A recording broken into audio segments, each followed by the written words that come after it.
Caymans, this is Roger J Muller Jr. I'm in the Caymans with Steff McDermott, the famous Steff McDermott, environmentalist.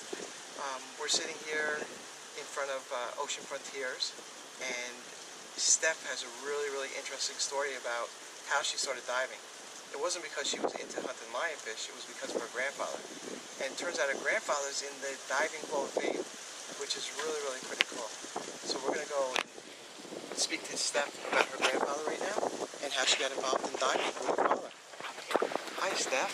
Hello. So yeah, as a child growing up, my grandfather would always tell me stories about like in the water, like him diving, like his dive company, and because of that, that's just like sparked lots of passion inside of me from a young age. I've always wanted to become like a marine biologist because of that. And his stories were great. He would always tell me some, share some stories with you. Like fun grandpa facts. He was the first dive company to bring in aluminum tanks from Canada. Before then, everyone was using steel tanks, and he brought them in. He's also the pioneer for Liveaboard Diving. He's the first one to start at liveaboards. In the Caymans? It's all everywhere. It's like how Bob Soto started recreational diving. He was the one that started liveaboard diving. And when did he start that? I don't know, sometime in the 70s, 80s, I don't know. Many years ago, long time ago. Also, like with the moorings, like people were just, dive companies just throw their anchor overboard and it would drag, destroy all the reefs out there. And he didn't like that. He knew it destroyed everything, so he spent thousands of his own dollars to put in a permanent moorings out there. So if you go to Little Cayman, out in front of Tiara Beach, there's moorings out there because of my grandfather. That's he put cool. those out there. He also he didn't allow divers to dive with gloves. He's the one that started that, picked up that, the government picked up on that, no dive with gloves, because gloves touch everything, just kill all the life out there. He was telling me a story yesterday, like sharks, some guy came down, so I think he's actually from New Jersey, and he bought some boat, said he's gonna start diving and stuff, but he was like, okay, good way to bring income is to feed sharks, so the sharks would come in and the divers would like that, but the sharks got so aggressive, really bad. No one was allowed to dive in Little Cayman for 3 months because when you go in, the sharks would come in and it would just be really bad. And that's where the law came in, where you're not allowed to feed sharks, chum the water. That's because of that guy. It's pretty cool.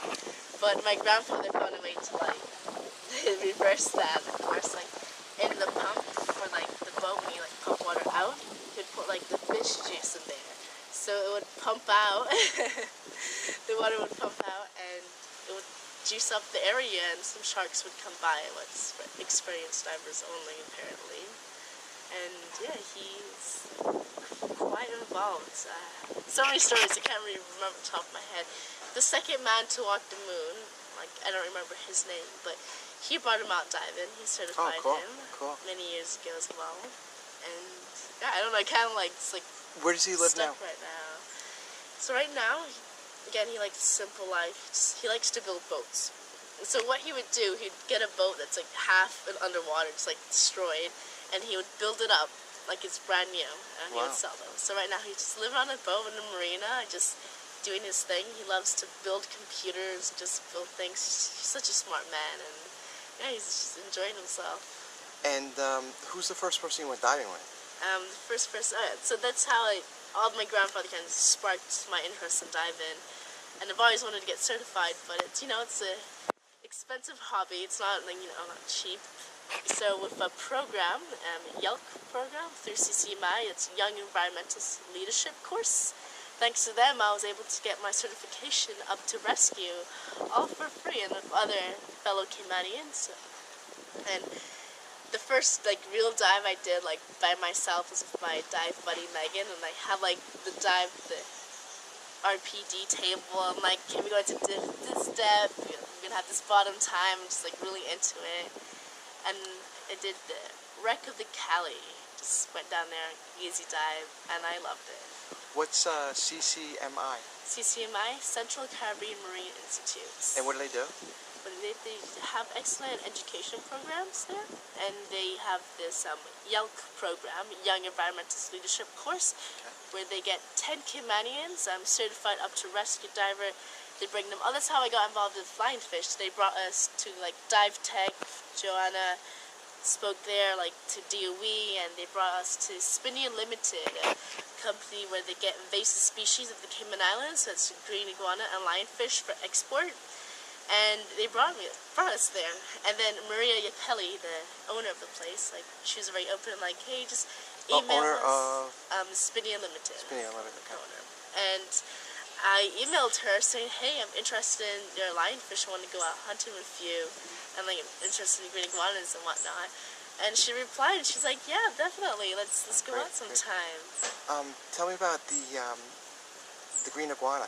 The green iguana. Sounds like they're like the lionfish in the Caymans. Yeah, so the green iguana is an invasive species, just like the lionfish. They were introduced here by humans, and they're terrestrial animals, and they just eat everything. Like all the greens, like in the garden, if you have a garden, like forget it, green iguana's gonna be there and eat your papas, like your papayas, your tomatoes, and they just, there's over 1 million of them on island now, and they claim so much land, like they're on the trees and stuff, and they eat native plants and stuff. And now our blue iguanas, which is the national animal, they're endemic and endangered, so they're only found here in the Cayman Islands. You can't find them anywhere else in the world, and they nearly went extinct. At one point, there was only like 10 of them on island.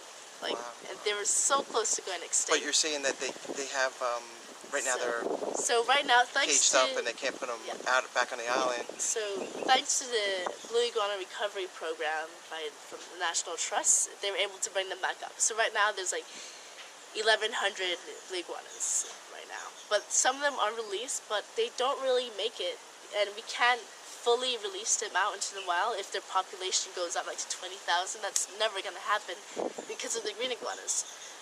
If you release them, they're more than likely going to interbreed, which is going to, like, in the long run, going to erase the gene pool of the blue iguana.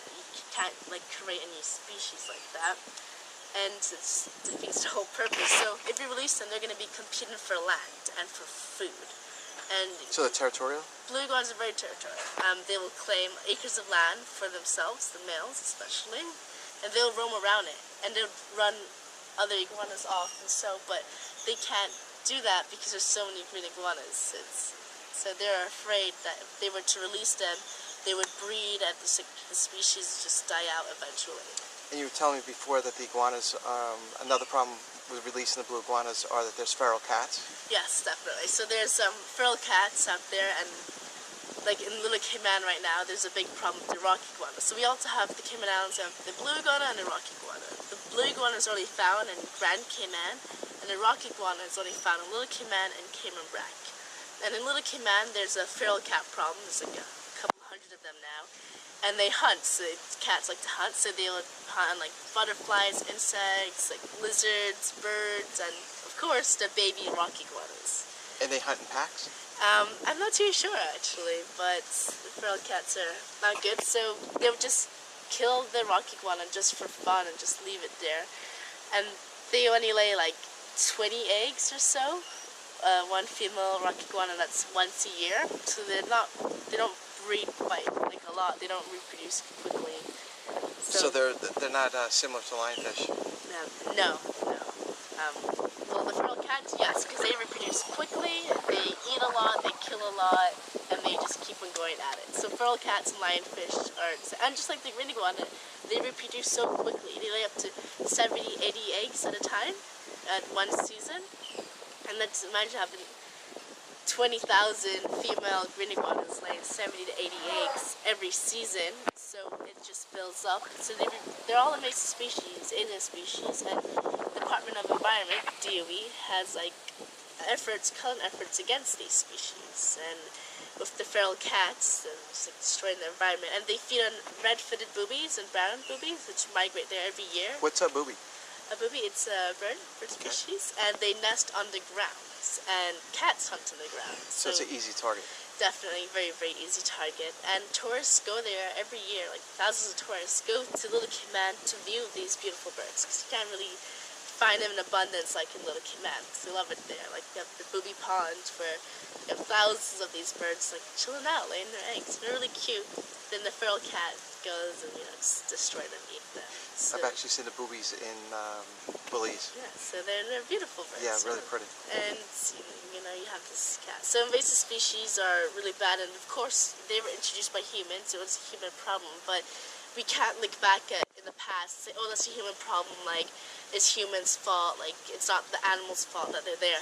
And yes, I understand that. I get that you want to protect animals, but they're disturbing the whole ecosystem, the whole food chain. They simply do not belong, and I understand that it's not the animals' fault that they're there, but they are there, and they are a problem, so they must be removed. Okay, thank you, Steff, for doing a nice interview about your grandfather. Yeah, it's went off topic, I'm sorry. And, it's interesting to see, compare lionfish with the iguanas and the cats, and all invasive species that don't belong on the Caymans, and most people don't even know there's an issue. So the thing is, thank you for sharing all the information with us, and we'll talk to you soon.